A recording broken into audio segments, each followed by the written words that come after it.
अरे बाप रे बाप का हो हाथ में जे पा दलू कलेन मम्मी जी चली ना फिर लाइटिंग लागल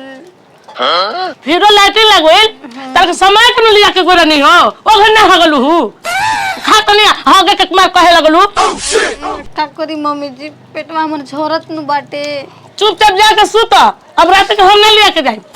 मम्मी जी चली ना कहा त ना लेके जाए जाए जले आ सटका के सुत बाबा के गोर हम दबा दिया ठीक ना अरे बाप रे बाप जा हम ना खाए ले भाई खाए लो मेरा विपत के लिए रखता ही ई का कर दनी मम्मी जी क्या कर दनी समझा तो नहीं तो तेरे समझ में नहीं गया हो तो जा जले जाइबो जले हां तो कुल मेरा विपत कर देलू अरे बाप रे बाप बुझाते नहीं के काई खोइले भी बाप रे बाप कितना पेट हम गजगजा गइल बाटे बड़ी जोर से लाइटिंग लगल बा का कोरी जगह में त लाज लागत फिर भी जगह पर ए जी सुन ना क्या बोलो का कल नंबर जोर से लाइटिंग लगल बा चले ना ओहो तो माई के लिए के जा तो मम्मी जी से कॉलिंग तो मम्मी जी कॉलिंग कि सुबेरे चलिया देखो मम्मी के लिए के जा ठीक ना हम लिए हुआ के ना जाई कैसे को तुम जी चली डर लागत बाटे डर लगता ई बताओ मैल हित कन घर में भरल बना चारों ओर हम लिया के जाब तक का कहिए हो हित कन बताओ त गांव समझ का कही थू ना करी हमरा पे माई के लिए के जा खाली एक त सुतल लिखे भर रात के हमारे इधर डिस्टर्ब बनी बाप रे बाप कोई समझ ही वाला नहीं कि घर में कि हमार जोर से लाइटिंग लगल बटे वही दादा मम्मी जी से कहता नहीं वही दादा मम्मी जी जागी ना का हो कन्या कॉलेज नंगे चले नंबर जोर से लाइटिंग लगल बा तो फिर आ गइलो ये आधी रातिया में हम कहां लेके जाई तारा के करे न तो घर में जाके दबा के सुता खाए के मेरी बुझाते न के भर छिपा ठूस ले तब आगवा से मुतवास लग जाता जा जले कैसे कहता नहीं मम्मी जब खाए पी नहीं हम त खाए पी के तो पचाहू के क्षमता रखो हुरे के बुझाते हुए आ पचाह के क्षमता नहीं के आ दिन राती आधे राती लिया के तरह के जाई नहीं नोर बाड़ू तो आ कुछ होय तो मम्मी से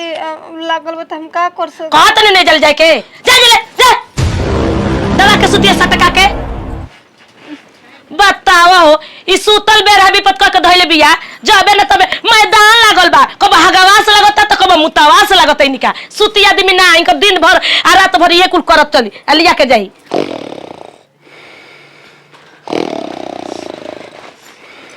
अरे माई रे माई ए जी हैं जागी ना क्या हो कल चले ना आपकी मम्मी नहीं जात हली हैं आपकी मम्मी नहीं जात हली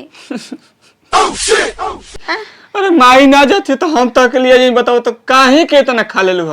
पेटो बहुत बका जी देख माई निकल जात ना का तू अकेले चल जो ठीक ना हम लिया हुआ के ना जी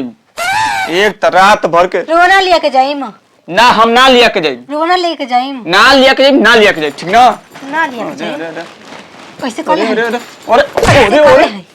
कैसे कॉलेंगे ना लेके जाए कैसे कॉल हनी कैसे कॉल अरे नाती के बेट मरत भाई तू डरो पोक बाड़े रे नत्ती तो गलवा करत तो गलवा तो का बैठे खातिर थार चाहिए हैं अरे कौन मारी बाबा ऐसे बिया होम लाइटिंग ना चाहिए पक्का मकान बन गई लाइटिंग कौन बनवाई रे करत भुसड़ी वाला कौन बनवाई रे आई रे हैं हम बनाई तू जाकर कहीं आई हमारे बाप से तनिक कैश ले लेला से 50 लाख रुपया हैं आ उ पैसा का भइलटे ए 6 महीना के शादी तार माई बाबा से बियाह कर ले बना बियाह कर दे का से 6 महीना हो गइल दिन धइले बियाह हो गइल लेकिन लाइटिंग ना बनल रुपया का भइल रे भोसड़ी वाला को बाबू खेत ले लेना एक बिया का अरे जन बता ये खातिर ना तू टकलू छेड़ो माई रे और जब नत्ती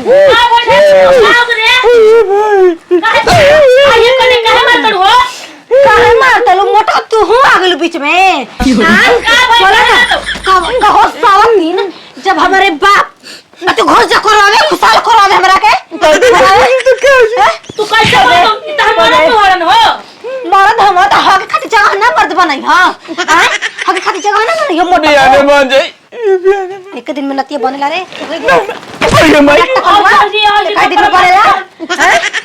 वहां तक बिहाने बना कहत रही होता के तोरे मार हमरा के मारे लगला मातारी बात ना तो कहत रही कि मत दस लसत ना रे मेला मिल गेल चरवा की सुन लेनी कि हमारे पैसा से लिया गइल बेटे खेत पैसा लिया गइल घर में को लाइटिंग ना बनल ह लेकिन खेत लिया गइल बेटा के नाम हमरा के मत मारो हम बनवा दम लाइटिंग बिहान भइला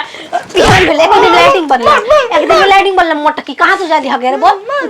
जे गोल कला का पटवारी में जाई ना तू ना जेबू हमरा खातिर बने के चाहिए ना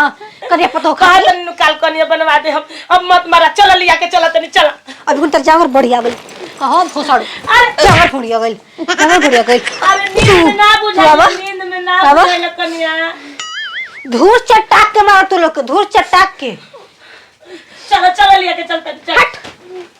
रुक चलता नहीं लाइट ले ले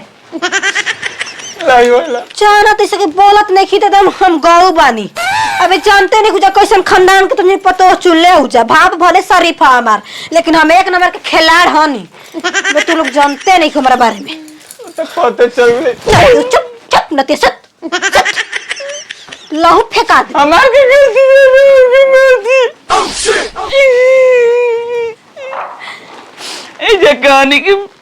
बियाह के से पहले घर में लाइटिंग बना दे जमीन की तो